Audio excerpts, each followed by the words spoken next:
How will you tell us that your wife is beating you? You're not a man. Good day, everyone, and welcome to True Talk on TFI TV. Today, we are going to be discussing a very important topic that has really encroached into our society, and it's been the order of the day. I know you are trying to wonder what we want to discuss on, but I know, and again, there's a lady, there's a man, so try to wrap your head around what we want to talk. Today, we're going to be talking on understanding gender-based violence. I know somebody just say, yes, I want to hear more about it, right? So my name is Ruth Adole, and I'm also here with... Ochajimi is my name. I'm Loturi Juliana. All right, so we're going to be talking on gender-based violence. When was the first time you heard about gender-based violence?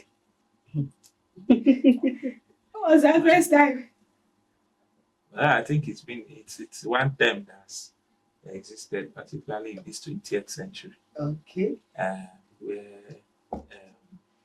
we look into the issue of more pronounced when you hear that a man is beating a woman and all that kind of stuff.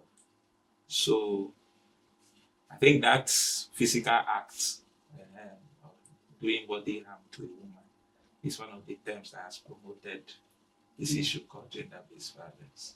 It's actually around the corner, but maybe the name nomenclature gender-based violence is something in the 20th century we're just getting to hear about it. Yeah. And it's a word we get to hear, especially from the social media. Now it's prevalent. It's everywhere. Everywhere. So now let's go to the discussion of the day. So what is gender-based violence? When somebody says gender-based violence, what exactly do they mean? Anyone? Okay. So gender-based violence, just as the name implies, gender-based violence, it's any violence, any harm, either bodily, it could be physically, it could be emotionally, it could be psychologically, harm that is done to a gender. Now, gender can be male or female.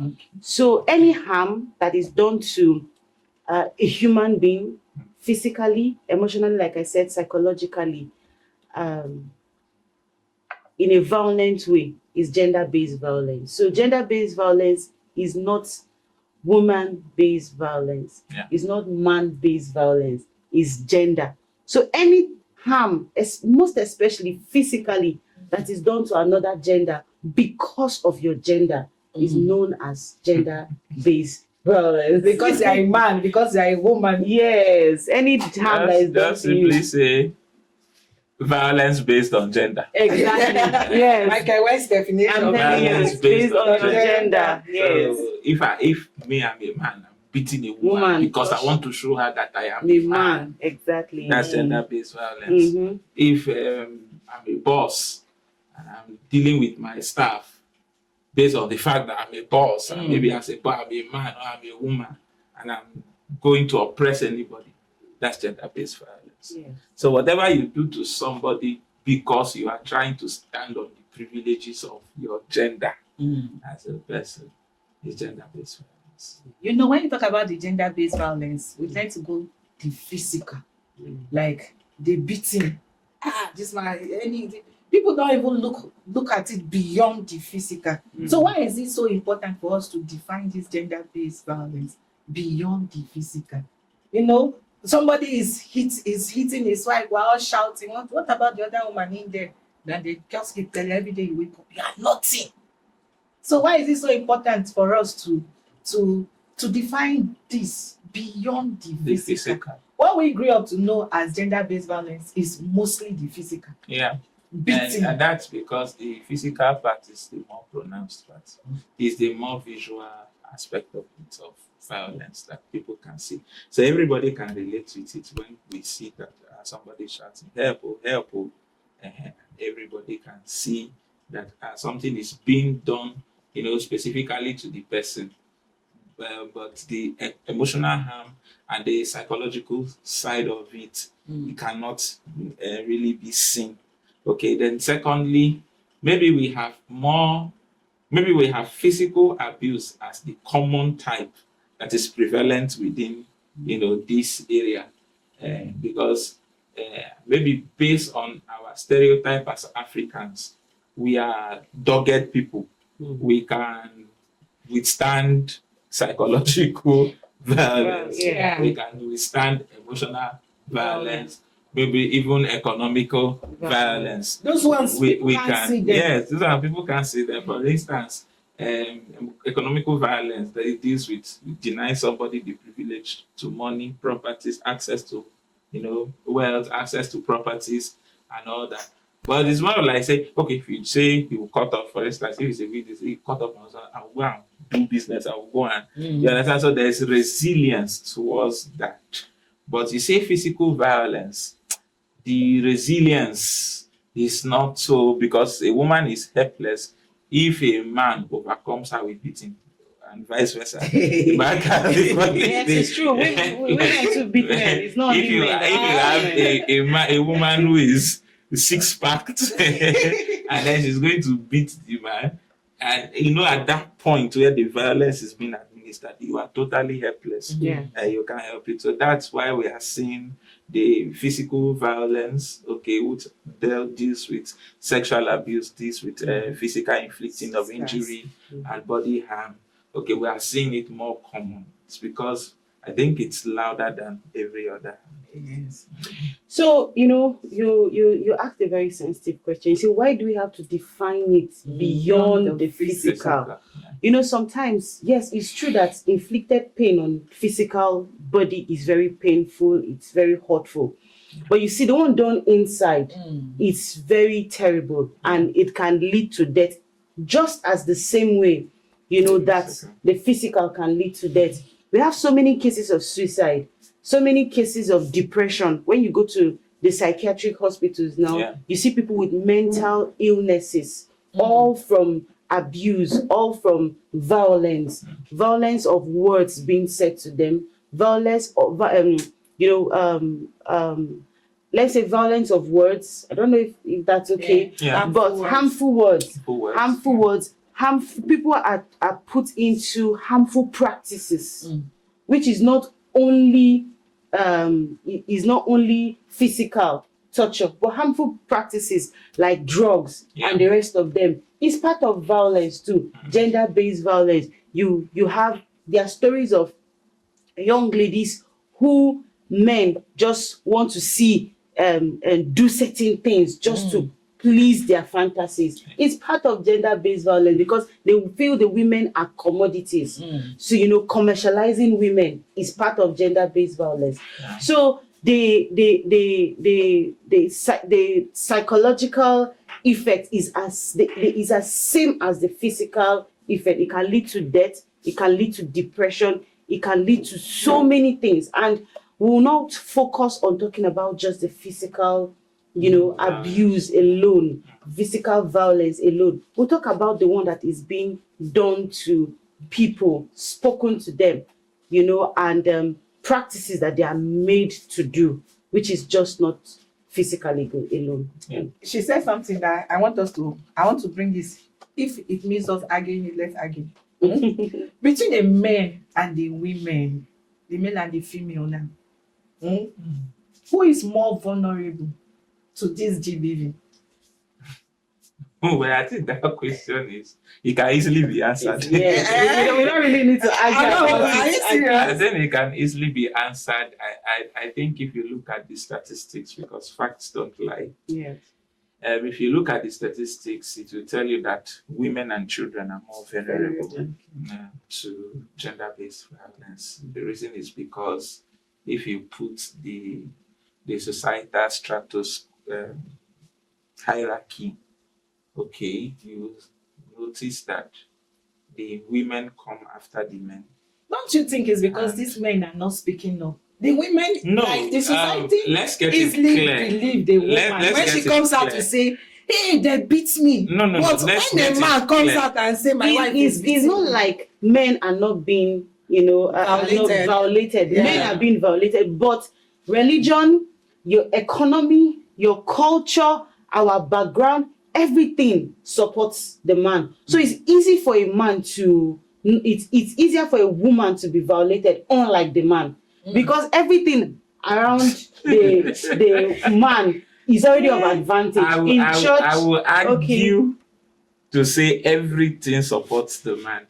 Really? Yes. But everything. Okay, why do you say so? As much as you may want to echo that point, Okay. I would also say that the justice system and even economy, all right, is sympathetic towards the woman folk more than even the man. And that is why, again, like you were trying to point out, it's difficult to pinpoint if a man is going through GBV. Because they don't say. Not just that they don't say. No, it's not even just a matter of Imagine pride. you coming out to cry. No. But we're not arguing the fact that the men are not being violated. Yeah. But if you look at the We're just saying yes, based on the statistics. Not just based on statistics, based on biology. All right. Okay. The natural tendency and ability to resist violence falls more with the man. Okay.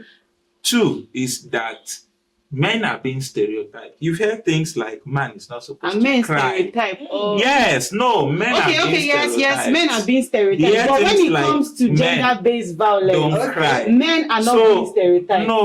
Listen. Again, if a man is being stereotyped, I'm loving this. all right, Yeah. how do you now know when he's abused? Because again, he will want to play by the stereotyping. For instance, if I said something like, men are not supposed to cry. Men are not supposed to. The other day we read an article online. Yes, where somebody was saying that, why are we teaching men to become emotional? Because the truth is this, that when men are naturally not supposed to be known to be vulnerable. So when a man is going through stuff, truth, I'm not just speaking because I'm a man, I'm speaking facts. When a man goes through stuff, he naturally wants to hide it. It's easier to tell when a woman is being violated than when a man. In fact, in most cases with a man folk, you will go and hear it later in the future. So When something has happened. Yes, But, and then it but I want to opens- even ask a question. Do you know that this stereotype comes mostly from his fellow men, not even from women? Because women are even more sympathetic with men.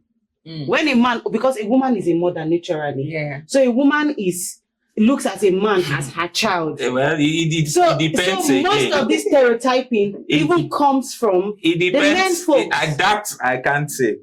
I don't have Why statistics can't you say? to verify that. How will you tell us that your wife is beating you? You're not a man. I don't have When statistics. he goes to the Apart village from meeting that, and he said, No, but I'm think coming to about report it. my wife, the father will say, shut up and sit down. no, but think about it again. Okay. Just naturally as a woman, how would you respond if one day this your husband that looks almighty, miracle working, daily provider, being there all the time, just comes home one day, you come home one day and you see him crying? What will be naturally your first response? Yeah. You won't go to him and be in your head, you're like, What's wrong? what's going on with this man? Are you sure? Yes. No, but since for me it's going to be different. For most women, it's like that. Is it going to be because like that for the you? truth is, First of all, when I even if you tell me that the men are being stereotyped by their fellow men, the other side of it, do the women buy into the stereotype? In most cases, yes. No, in most cases. No, in most women cases, women see men folks first as their children. As you know, a woman has a motherly tendency. So when you see your son crying, you see this thing you are saying. This will lead to a whole line of discussion. Because naturally, no, not emotion. Because naturally, men don't even like their wives seeing them as mothers. I know, but I'm just saying the motherly instinct. Yeah, they don't like it. The motherly instinct. Women as mothers. But of the truth, we are everything. We Okay. are mothers. I can't talk because I'm the only man. You just stereotype yourself. I'm the only man on set. You know, this like speaking for the maple. But I'm just saying, put on the table. These are the realities. Yes, that's true. So even if you don't, you may not buy into it. If you go out there, these are actually the realities. Okay.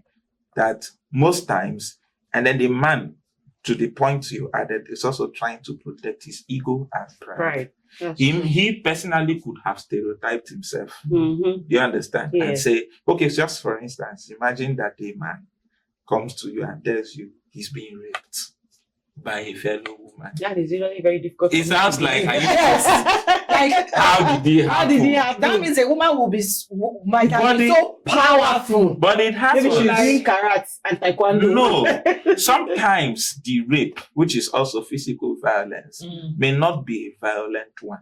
Mm. It could come from different things. It could come from rape naturally means non-consensual sex. Yes. That's So true. it could be drugged, it could be talked into, it could be threatened Threatened. into it. That's At true. gunpoint. Okay, not even that at Even gunpoint. even What's the blackmail. threat? Yes, Even the threat blackmail. of I'm going to withdraw certain privileges from you. if you Especially if the don't. man is at the vulnerable Think about stage. Joseph and Potiphar's That's wife.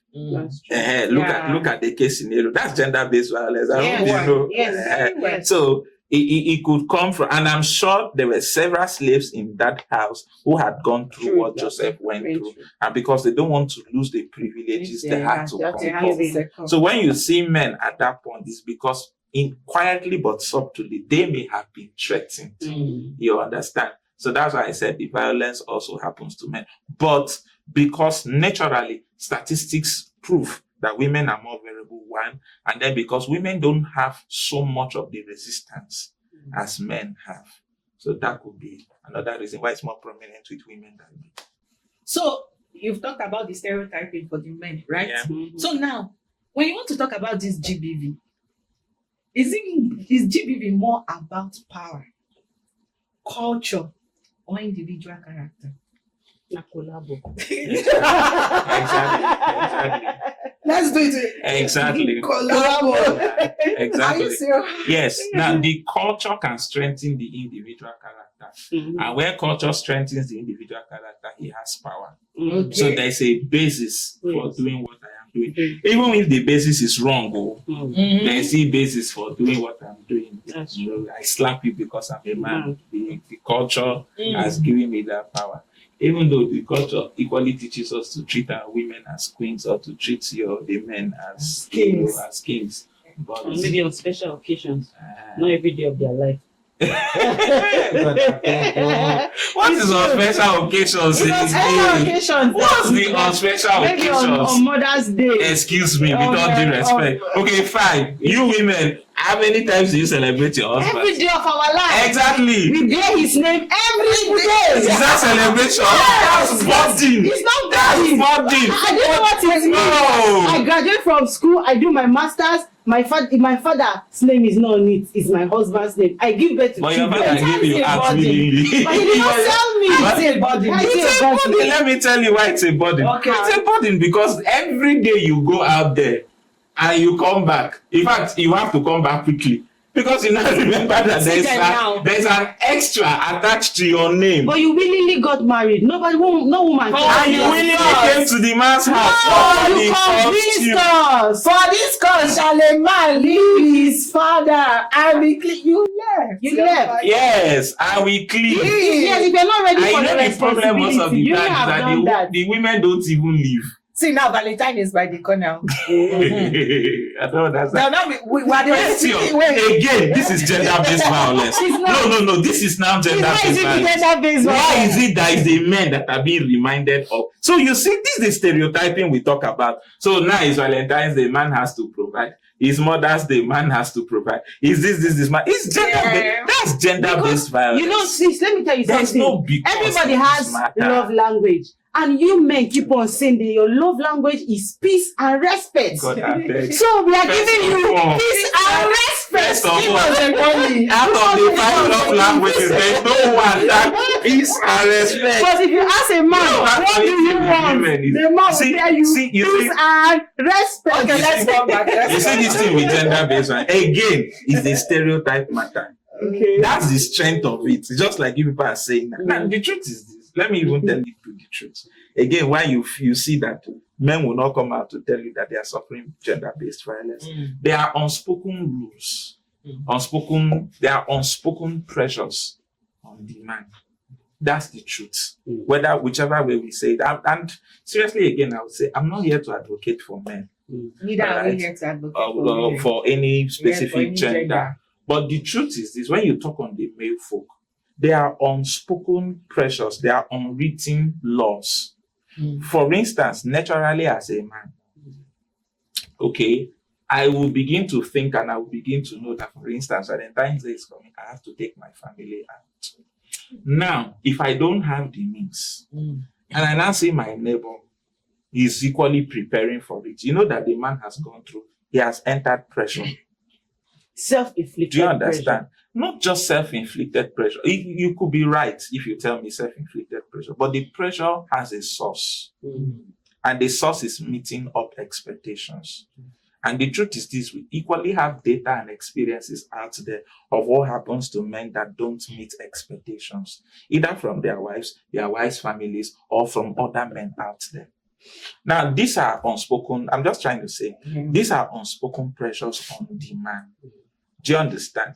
Now, whether whether we say it or not, he's also with the fear that his wife could feel disappointed in him if he does not meet up some of these expectations. But you know, based on what we are talking about, gender-based violence now, is when the other gender inflicts, violates. And you know that this infliction can be intentional or non-intentional. But gender-based violence mostly is intentional. This person knows what they are doing.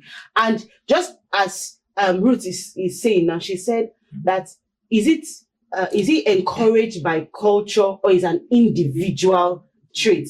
So you discover that if we categorize that as gender-based violence, is not inflicted by the woman, or it's not inflicted by the neighbor, it's not inflicted by the children. That's your perception. That's his own feeling. That's his own individual thinking. Wait. But when it will be gender-based violence, when the wife says, this night I'm wearing jeans because you did not provide for me for Valentine, then it's not emotional, torture.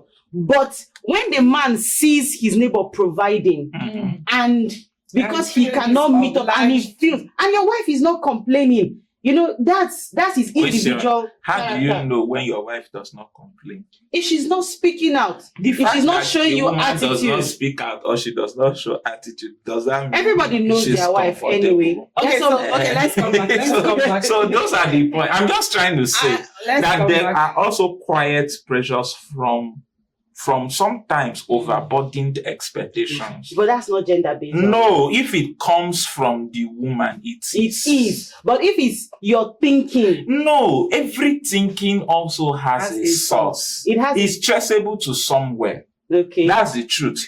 Now, say for instance, maybe my wife does not complain. What will my neighbor's wife say about me? Yes, so it's also a source.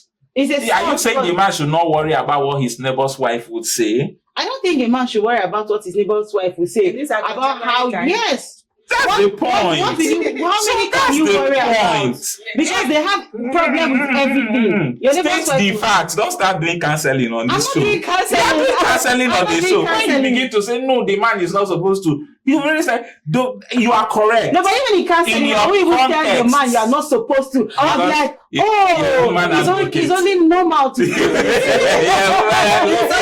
So we're still on power culture. Yeah. You know that GBV is mainly about power and shaped by culture and what's carried out by individual. Isn't it? Yeah. So among these ones now, is there anyone we can actually pinpoint and say this power culture individual, this one is more dominant? No, I think like she has said, it's all collaborating. The truth is this: why the gender who is inflicting the harm on the other person is doing so is because he has been empowered. Something empowers him. That thing could be a thought, it could be a thinking, it could even be the stereotyping, it could equally be even peer pressure. So something empowers the person to do that. If you know, say you no get power, you no go feel go beat anybody. That's the truth. If you know, say you no get, even your fear can empower you. That's the truth. The fear that if my wife goes to the university now, other boys will go and look at her. That fear empowers me to want to keep her off public space. Okay, that's social violence. when you are withdrawing them from social activities, you are keeping them, confined. Some men do that. And the reason is because they are afraid. Some men deny their wives certain privileges. Don't go to work because you go and outsmart me. We can't work in the same company. I even hear preachers who will not allow their wives preach on their pulpits because they are afraid that their wives can preach more than them. So even your fear can empower you. There was this Nigerian film where they are both singers, both gospel singers, and then they both released their individual albums. Whether that was before they got married or after they got married, I can't remember. But say the lady sold 1,000 copies of her CD, and then the man sold 100 of his CDs, and then the man is beginning to feel as if oh no, this woman, she's beginning to, she's going to shine, more than me and all that. So even your fear can empower you to want to create violence. Anything that threatens that particular individual's control, because he feels that the other sex is going to, he feels so, not that it may necessarily happen. But he feels so.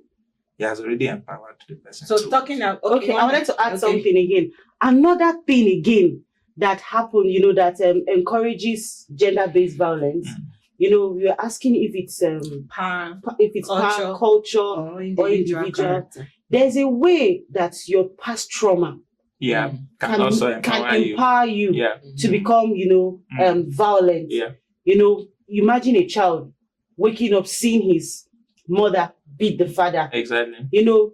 He will make up his mind and say, no woman will beat me. Exactly. And he grows up with the mindset with the mentality that every woman will be beneath me because he saw what his father suffered. And the other one could be a woman who saw the father beat the mother. So the traumatic experience can also cause it. And then let's not forget temperament too. Temperament comes into play. Individual difference. Individual character. That's why I usually tell people that when you know your temperament, you don't just say, this is who I am. My temperament says that I am an angry person. My temperament says that I am like this, I am like that. When you get to know your temperament, know the advantages and stay on it. The disadvantages, work on it. Don't just sit and say, okay, this is my personality. Your temperament too can make you, be like that. Your environment. The environment where you stay. You live in a compound where people do those kind of things. You wake up in the morning, somebody is waiting, face me and face you, for instance, to enter the bathroom. Go better for you. See as you they go. Now so beans your children they chop. This one, that one. It watered down. That's emotional abuse. On social media recently, a woman unalived herself with her children, and she said couldn't take them again, and is willing to, anybody who can take care of them should take care of them. Nobody knows what has been said to her. So you see that poverty too is another, sorry. Let me take the poverty out of you now. Okay. So talking about poverty, I don't want you to go to what to discuss. But talking about poverty, in what ways now we're in poverty now? In what ways does poverty and economic dependence trap women and girls in this abusive situation? I don't like this question. Why? No. I said you said that you are more vulnerable. Do you know why? Do you know why? We'll come to the men. No. We will come to the men. Let's trash it on one table. Okay. Trash it on one table. Okay. And I'll tell you why. Okay, in what ways? I'll tell you why. And economic in fact, dependence. if in the men's circle, if a man has capacity to provide, you don't hear Jack. But when the tables turn, you hear Jack. Because the role of the woman is not to provide. So if a woman should provide, what's the role of the woman? The role of the woman is to take care of the home. To help. What is helping? Support. What supporting? Let me give you a practical example of help. You want to carry this phone. Yes. You are carrying it, it's too heavy for the guy. I'll put your hand. Exactly. So if put the context of your God, I'm not a man advocate today. What's the context of your discussion to perhaps a man who, and this is not to justify. Or maybe we should be using husband and this wife. Is not to be easier. Okay, fine. Because if we say man, and this is not to justify it's different from husband any and wife. man that the wife is the one providing. I'm not saying Oga, go and relax. Yeah. If you relax, God will deal with you because you have violated divine order. That's just the truth. But I'm saying, look at the case whereby maybe the man now has lost his economic privileges and the woman is meant to bear with it for a while. For a while. You know, several women turn violent at this point. That's true. And then they begin to inflict on. That's why I was just saying that the question does not only apply to women and girls alone. However, it does apply. Do you understand? But we have cases also where we see that where the women turn breadwinners, for instance, maybe for a period of time, which again should underscore why it is that every man should cater to us, caring for his home. Every husband should cater. But we have also seen cases where the woman now becomes the boss. She gives the order. You don't eat like this, you eat like this. Don't touch this plate. You're not the one providing. That's extreme. That kind of stuff. You're not the one. Don't enter my kitchen. Yes, don't enter my kitchen. No, at this point, it's not the man's house again. Yeah, because she's the one. It's not the man's house. It's the woman who is now providing. God bless your soul. She was the one that paid the bills. You outside. You came back 9 p.m. You will go back to that place you are coming from. We see it, and let me chip in this again. Let me chip in this that I'm afraid because you see, our movies now do a lot of these things, and unfortunately, we watch a lot of movies in this country. That's the truth, and people are learning this thing. Movies are really selling culture. Yes, people are learning this, and we are seeing culture, way of life, entering culture. Yeah, we're seeing culture interfering with culture. We're seeing foreign intuition. Like, can I be able to say this? We're seeing foreign intuition into our culture, where in the guise of GBV, we are teaching women to stand their ground. Do you understand? Stand their ground. Look down on any man. Do you understand? That tries to. So I'm afraid with the way we downplay culture. There was this thing online. We saw it, I think, some years ago. Was it last year or last 2 years? Where a woman goes to say that she found out that a colleague used to bring 2 spoons so that her husband will eat. And she made up her mind that from that day she was going to start waking up 4:32. And someone of affluence told the woman that you dare do that for a grown-up man. And I asked, well, of course, the person who said that is not in Nigeria. And I asked, how are we trying to now downplay? Do you know that's already gender-based violence when you begin to? Everything is gender-based violence. Everything is gender-based. That's what I'm talking about. I don't think that's gender-based. That's gender-based. That's not gender-based violence. No. It's not gender-based violence. A woman can decide to. Of course, there's nothing wrong. If it's your husband, you can decide to wake up 3 a.m. to cook. No, he's talking from the aspect of the when somebody is saying that you are trying to do that for a grown-up man. You know that people speak from experience. You don't know that woman speaking there. She may have done everything remaining to lay down her life for the man, and the man still treated her anyhow. So for her, she would feel that every man is like that. You see, when people speak, most ladies speak. You don't know the kind of men around them. Yeah. Some people have the wrong men around them. Their father, their brothers, their husbands, their culture. Yeah. What will you say about a child who grew up, had lost her dad, and she saw how men made her mother to drink, to suffer, drink the cups of the water from the cups. That child will grow up disrespecting men. She would not like men. Yeah. And that's from the previous question. That's why we said culture gives room for gender-based violence. Yeah. Culture gives room for gender-based violence. Permit me to say even religion. Yeah. Religion gives room for gender-based violence a lot. And that's why you see that young women are standing up.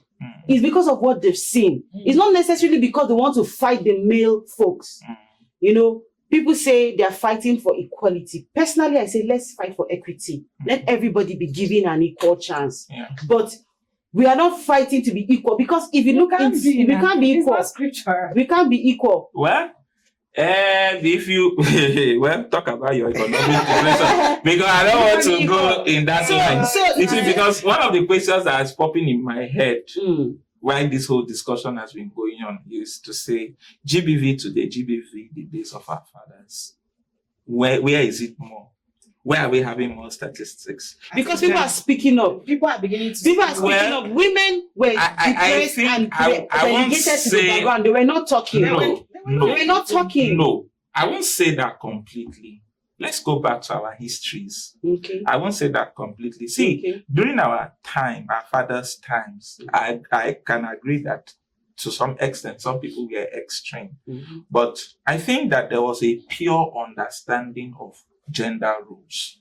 Yeah, so there were no conflicts, no conflicting. That's because there are limitations that are placed.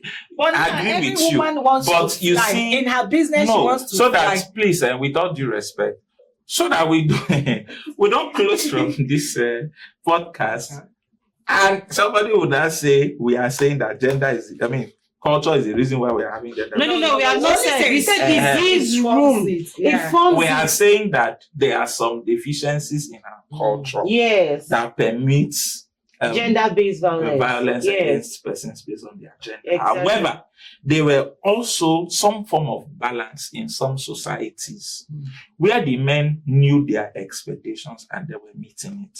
The women also knew their expectations and they were meeting it. There were cultures where the women are more of the farmers than the men. Do you understand? But those cultures are what we are talking about. Those same culture, while the woman was doing it, you cannot even tell if she was depressed at that point, or because she didn't have a choice. No. So she had to accept it. Cultures of you have to give birth. Your job is to give birth and take care of children. You can't go to school. You can't do anything. The reason why it looks like it was peaceful there were not was so because much of culture where women were prevented. All right. No. When check the number of professors. Let's say, for instance, Benue State. Let's check the age of. Don't use culture on that. But that would be over assuming. Over assuming. That's the truth. Because no. Because beyond culture, there's also the stereotyping part of it. And like I said, I don't want us to paint a picture that culture is the reason why there's gender-based violence. Let's establish that. No, we are not saying that. We're only saying we're not saying that there are loopholes. Yes, there are loopholes in some of our culture. You have agreed on something. No, especially, let's even pinpoint it. So especially where you have a culture that, like in this our axis, the man can go and misbehave. Culture has no problem with him. Exactly. The woman goes to misbehave and she's subjected, or she's suspected. There's a suspicion that she has misbehaved. Do you understand? And then there is all this. I don't want to all this. Come and pay this. Come and pay that. Come and do this. Aleku goes on. What about the man? I didn't want to mention Aleku, but since you have mentioned this, so we have so many cultures. You know all that. Where the women are the ones who are subjected to the penalties of defiance. But for the man, they can misbehave and go scot-free. So that is that. And then a culture that puts justification on why a man should treat a woman. Just like you said, also religion also plays a role in that. Okay, there are certain religions where the man is permitted, to treat the woman in a certain way, and it doesn't matter. There are religions and cultures that promote what we call marital rape. What's marital rape? Your wife, there's non-consensual sex between you and your wife. The woman has no choice. She must open whether she likes it or not. Even if she's suffering from VVF or she's suffering from and it's justified. It's justified. It's your husband and all that. I know a particular religion where if you divorce your wife, all right, and you want to marry her, someone else has to marry her and divorce her. And then you now go and marry her. So I could like my first love and just pay somebody to marry her and divorce her after 1 week. You go and So that I you can can go and marry her. And it looks more like the woman does not have it. So there are loopholes. That's just what we are trying to point at.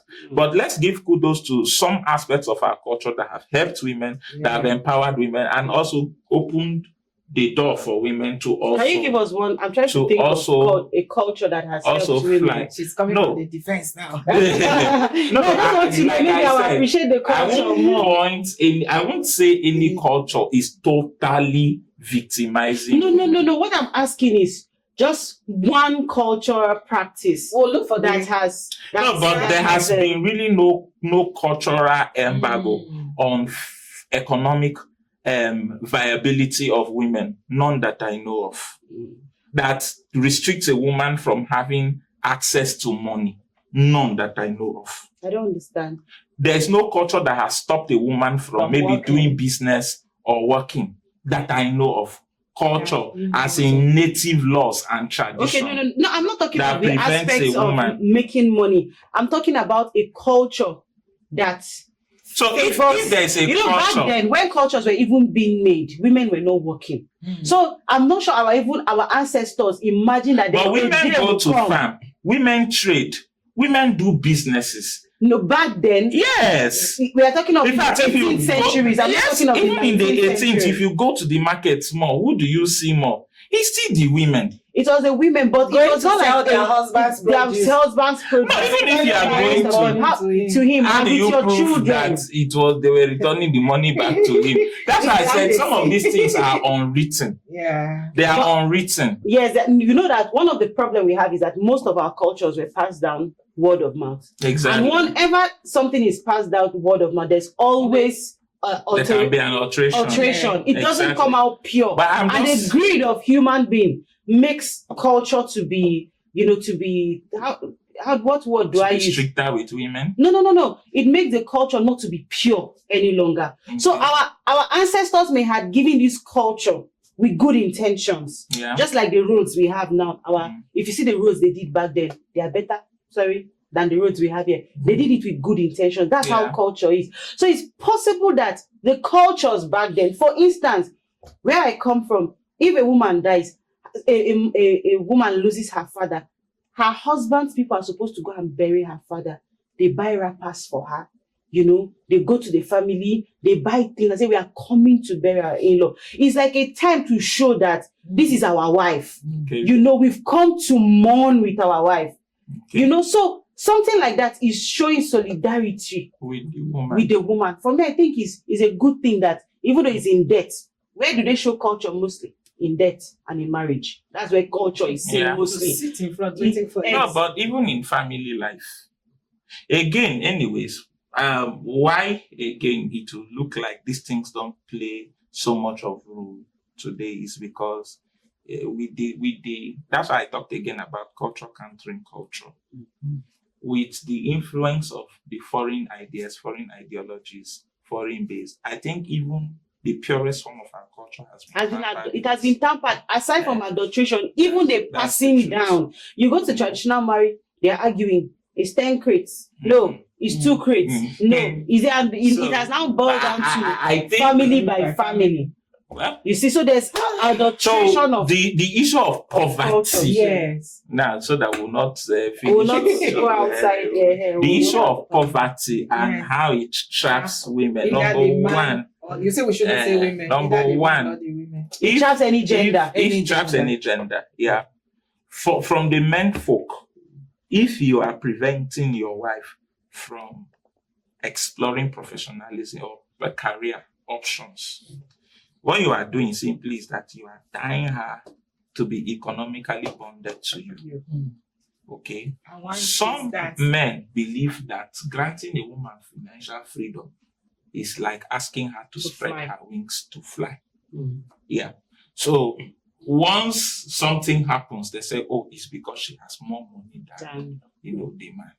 That's why she behaves like that. So some men are threatening to say, don't work. All right. Some are also threatening to say, if you start working now, you will not take care of the house the way I want you to take care of it. So don't work.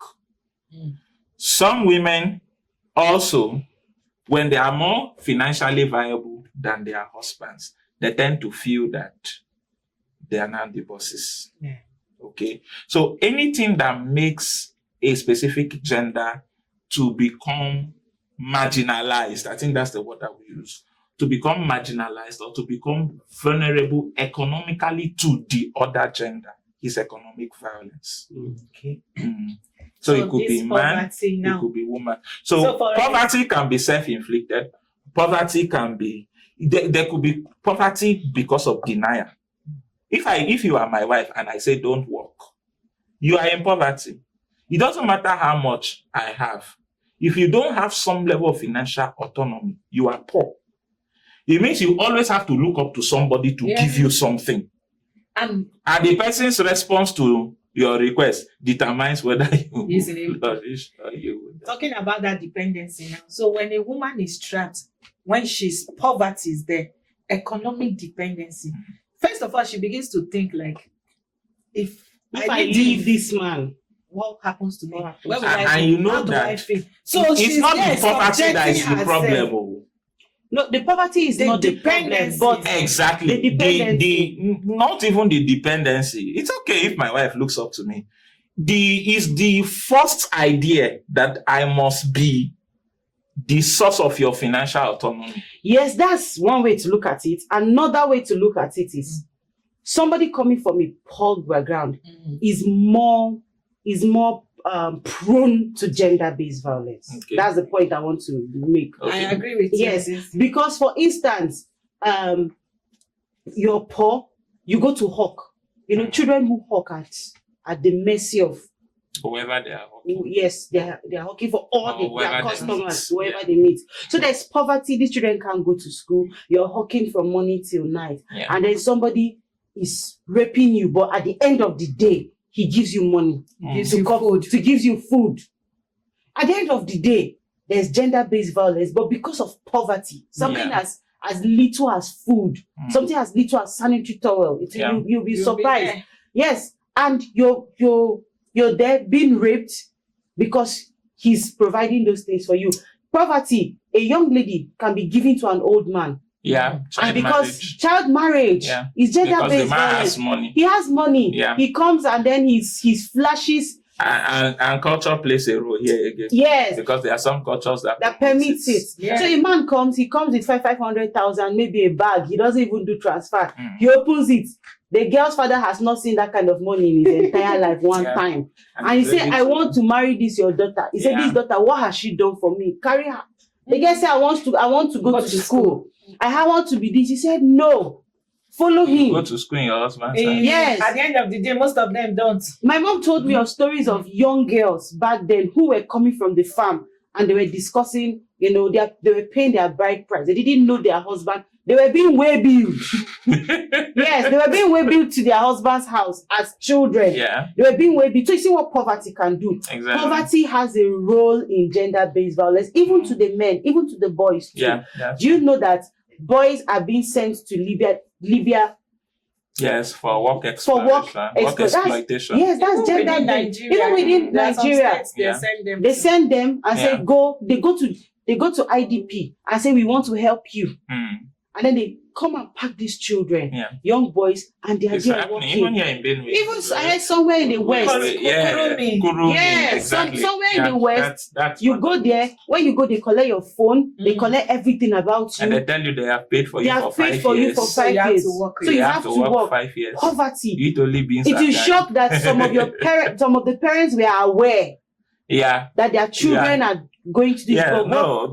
There was a case. Was it 2 years ago? Yeah. 17 children from Benue. The youngest among them, I think, was 6 years. And when they brought them back, the exploiters showed forms that proved that their parents signed. So if at that point, how can the law even come in? How can you even help? You see, our minors.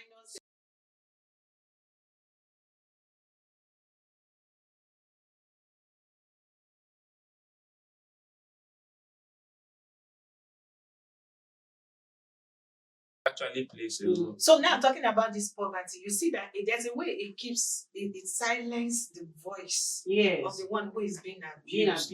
So why do victims often keep quiet even though they are suffering severe abuse? It's clear because they look at it that what they are getting. Number one, they look at it, they don't have a voice. Nobody will listen to them. Because you can imagine that somebody who, a poor man cannot speak in a family meeting. But a big man, even if he coughs. That's an Otupa. I don't know what you're talking about. So even if when the eldest one who does not have money is him that sells drinks during they say make sure you go to family meeting with money so that you don't end up selling drinks. Yeah. So you see that poverty makes you feel that you don't have a voice. So imagine that child that his father wants to talk. They say shut up and sit down. Let elder talk. Even when elder says what it doesn't make sense, they say we are going with what the elder has said. So you see that they feel like they don't have a voice. They've grown up to see that people like them don't have a voice. People like them can't speak up. We have the Osu culture in the East, where somebody like that, you can't even speak up. You can't talk. So why it's like that, and the reason why those people continue being where they are and they cannot voice out because they feel they don't have a voice. So the feeling of not having a voice. Number two, there's threats to life. Yes. Okay, there's threats to life. In some cases, if you talk, we will kill you. We will do that. So that's why if you see the picture of violence, you see a hand closed on the mouth. There's threats to life.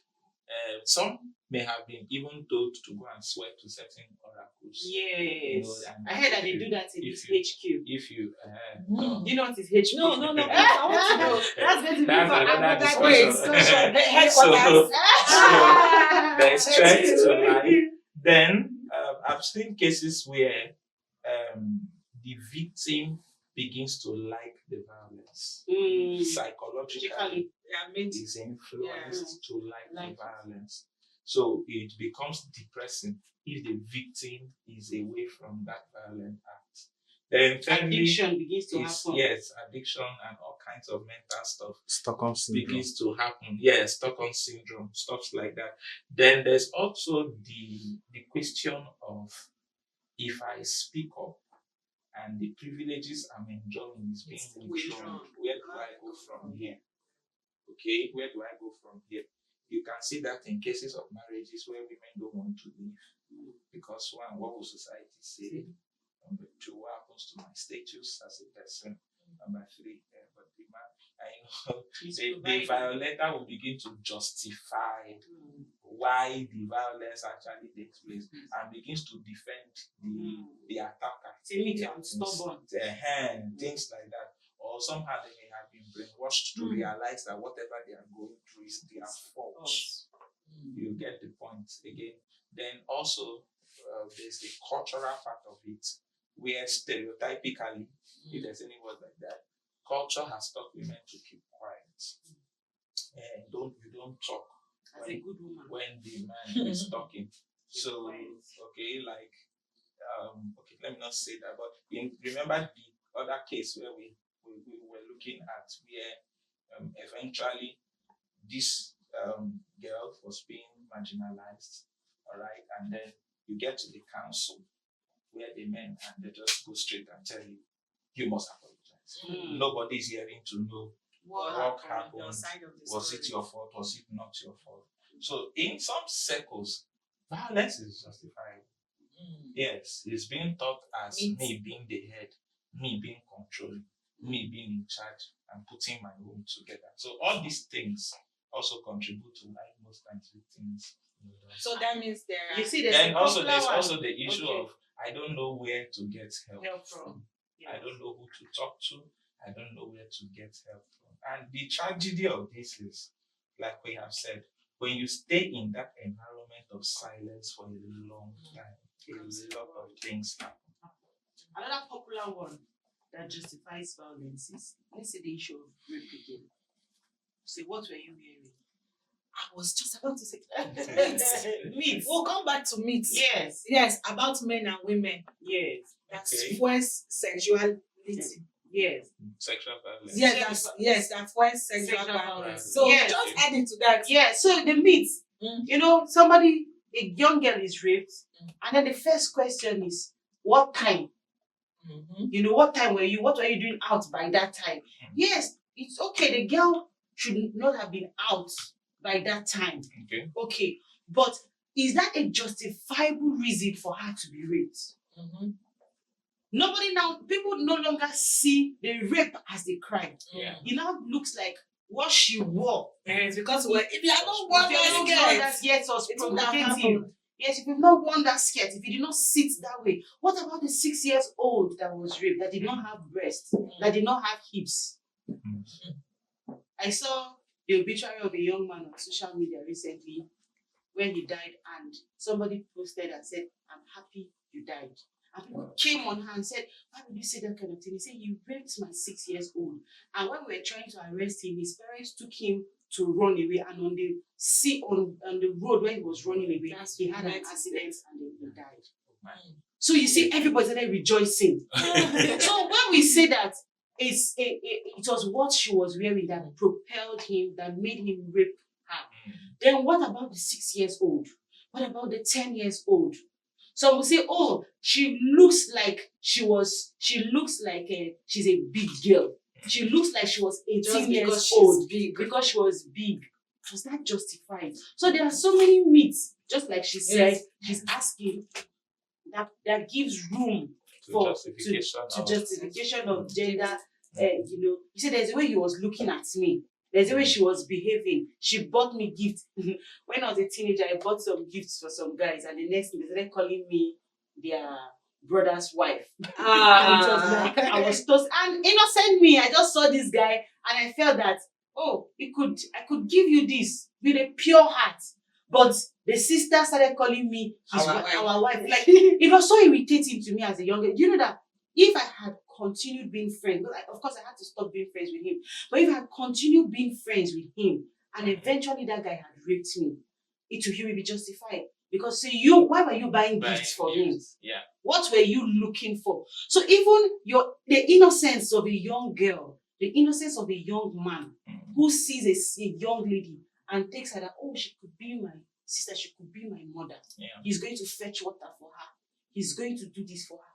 Just like you said, the young man is being raped because it's gender-based violence. It's not only women. So a man being nice to a woman is already seen as something, and then the next day, let's say for instance, let me give an example. There's somebody we know, a widow, met him and said, sir, please, I need money for this, I need money. Okay, send money. Okay, this one is always disturbing. Let me just put her on a monthly salary and always send money to her at the end of the month. Then what did this woman do? When she started asking him for sex and he refused, she printed out all the account statement of what this man has been giving her and took it and said, sir, if you don't sleep with me, I'll go and show your wife. That you have been sending money to me. We have something together.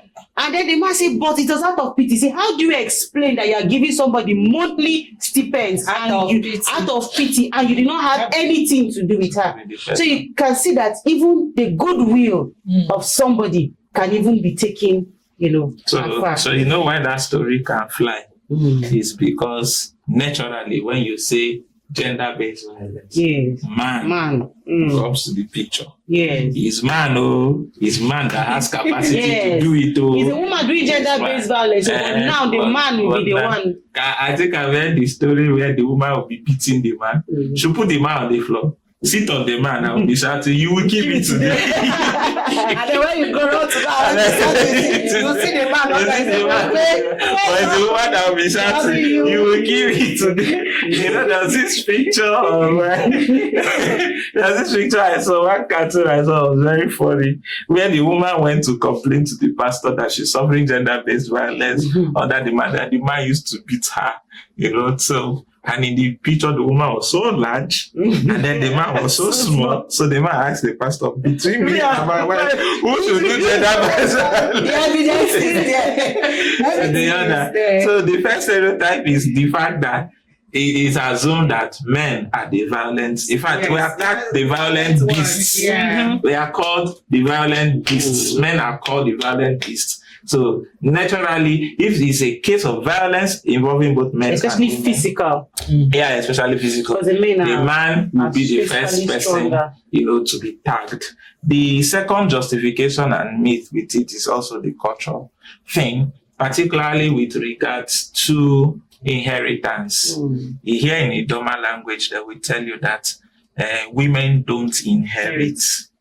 Okay, women don't inherit. I've heard the story. A friend had told me this story of how she used her own money to buy a property in Abuja, and then she went with her cousin. So they saw the place. She gave the cousin the money, helped me pay. And then one day she came and saw building taking place, and she was asking the man. The man said, "No, your cousin brought the property in his name."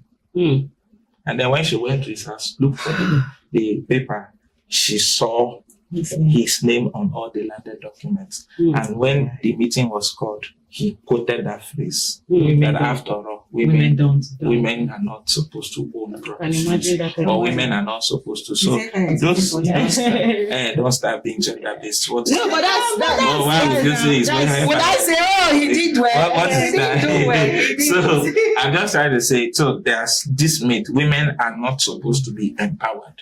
Women are not supposed to own property. They are supposed to be submissive. They are supposed to be submissive. Then there's also the myth, the stereotyping myth, like I've said earlier. Men are not supposed to cry. Men are not supposed to be emotional.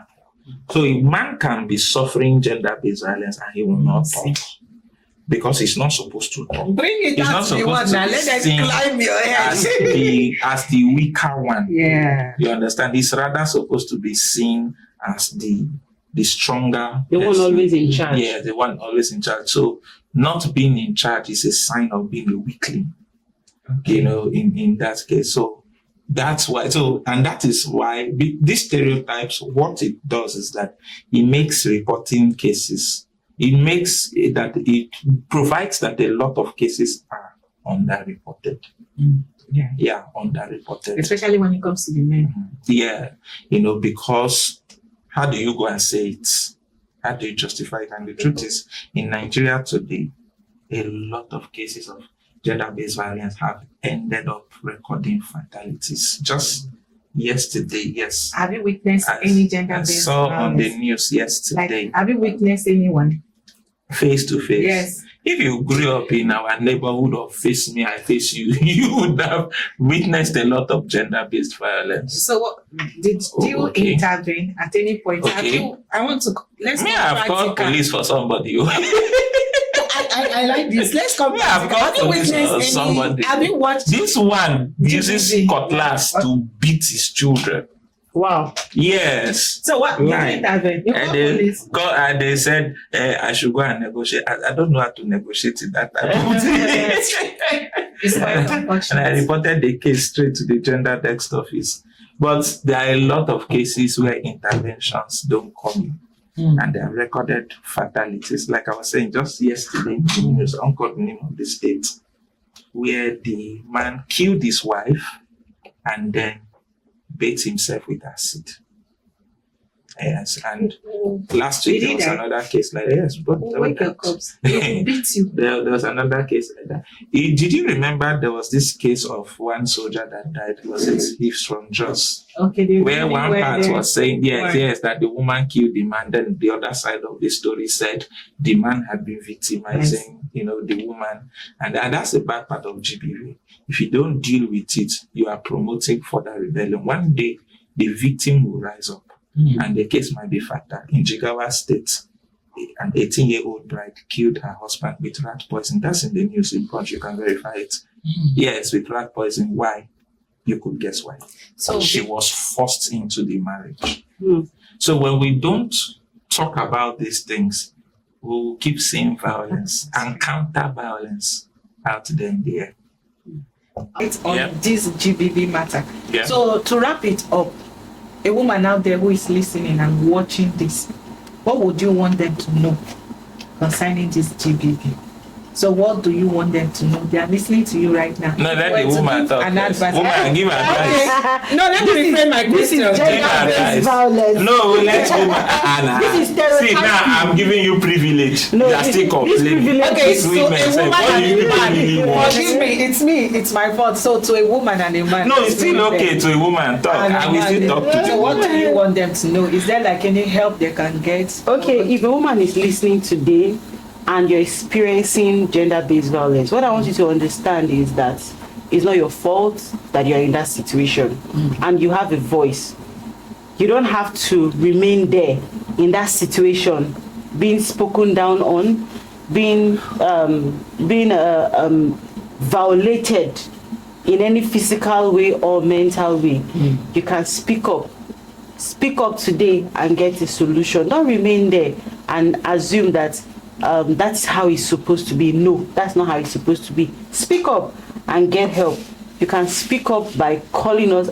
At the end of this, you're going to see our phone number at the end of this video. You can call us and have conversation with one of us, or you can go to the nearest Women of Affairs. Okay, Ministry of Women Affairs. Yes, you can go to the police station. They have department for gender-based violence. Most organizations now have department for gender-based violence. So speak up and get help. You don't deserve to be in that situation you are. You deserve better. You deserve better. Okay, Any so last words? just like you've said, speak up. That's the first. And believe in yourself. You need to begin to renew your mind.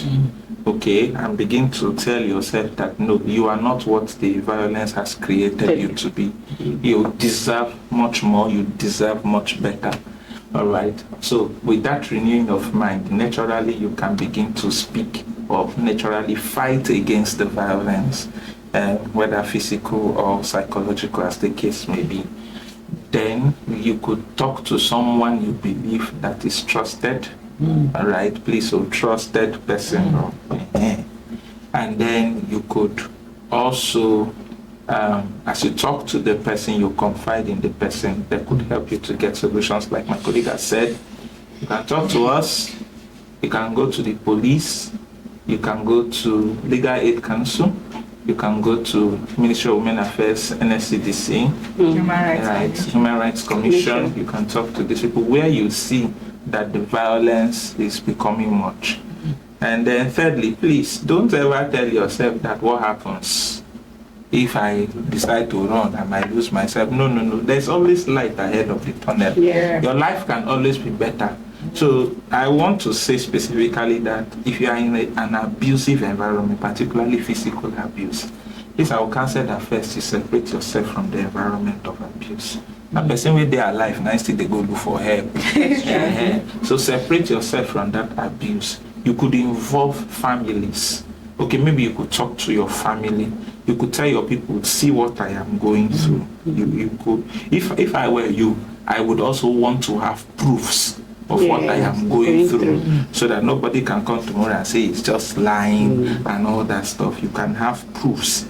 So find an environment that you can go separate yourself and cool off for a while you get an intermediary that can mediate situations in such kind of things. Thank you, Jimmy. Thank you, Julie. Thank you. We're able to find common ground.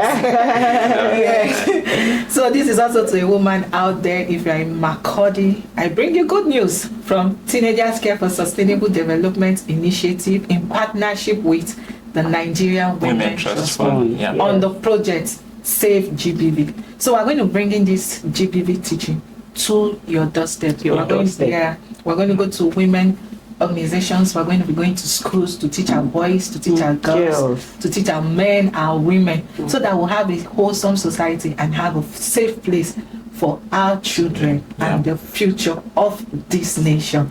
Thank you so much for coming. And once again, I remain Ruth Adelaide. Don't forget to join us next week, same time, for another interesting topic of discussion. Thank you so much.